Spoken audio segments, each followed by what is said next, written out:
Hi guys, today I will narrate summary of the lesson A Hero.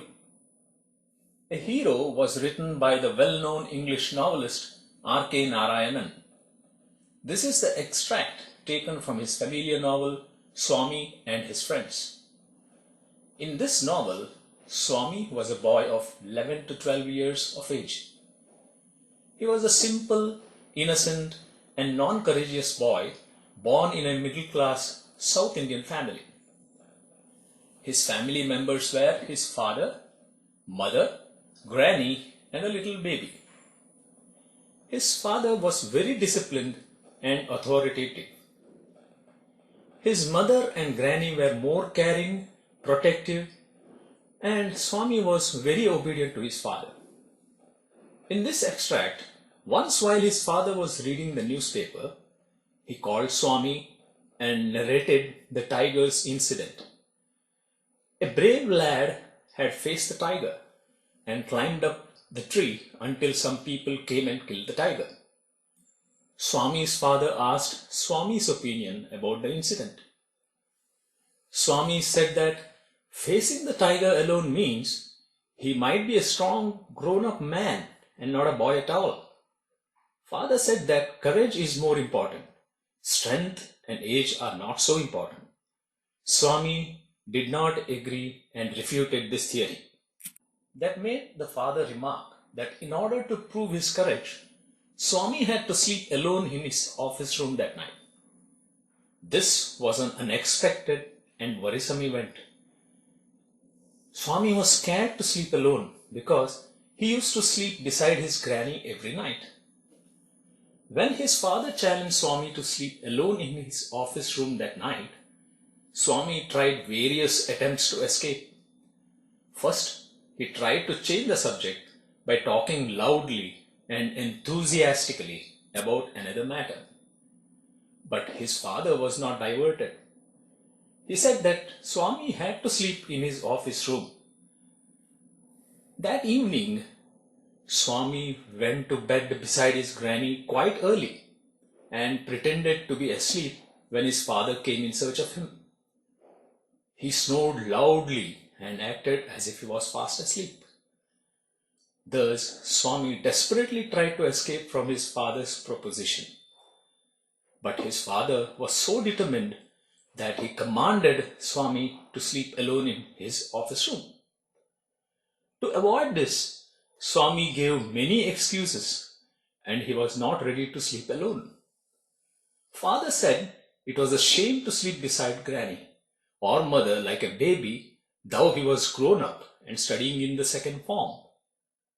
Father looked at his wife while talking, but she was not ready to take the abuses that she was spoiling her son. So she said that his granny was spoiling him, despite the interruption and protest of Swami's mother. Swami requested a burning lamp for the night, but was refused because his father wanted Swami to learn not to be afraid of darkness. Then father left the room, leaving the door open. Swami was frightened of both the darkness and the loneliness. Swami felt cut off from humanity. He was pained and angry. He did not like the cruelty of his father. He hated the newspaper for printing the tiger story. He wished that the tiger had not spared the boy, who he felt was a monster. As the night advanced and the silence in the house deepened, Swami's heart began beating faster and he felt something terrible would happen to him.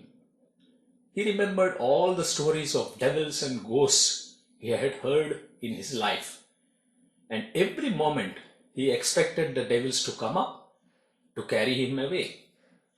He was faint with fear. As the night advanced, there was absolute silence in the house. Through this silence, Swami could hear various noises like the ticking of the clock, rustle of leaves, snoring sounds, and some vague night insects humming. He was reminded of all the devil stories which he had heard or read. Thinking about such scary things, he fell asleep. He dreamt of a tiger chasing him and woke out of fear. After some time, by much effort, he opened his eyes. He touched the wooden leg of the bench, assuming that Granny was at his side. He sweated with fear. At that time, Swami saw something moving. He thought his end had come. Why should he wait? As it came nearer, he hugged it and bit it with all his strength like a mortal weapon. The man, who was a burglar, screamed with pain and fell amidst the furniture. His father and servants came running to the room and found a burglar amidst the furniture with a bleeding ankle. Next morning, Swami became a hero in everyone's eyes due to his catching the notorious burglar. Congratulations were showered on him. His classmates looked at him with respect, and his teacher patted his back. The headmaster said that he was a true scout. Everyone congratulated Swami on his brave deed. He was informed that the police were grateful to him for catching one of the most notorious housebreakers of the district. That night, when his father came back home, he asked for Swami and came to know that he had gone to sleep again with his granny. He was annoyed, but he gave up, telling his wife not to blame him if Swami became spoilt later. Swami, who was listening to all this conversation, was really relieved that his father had finally given up.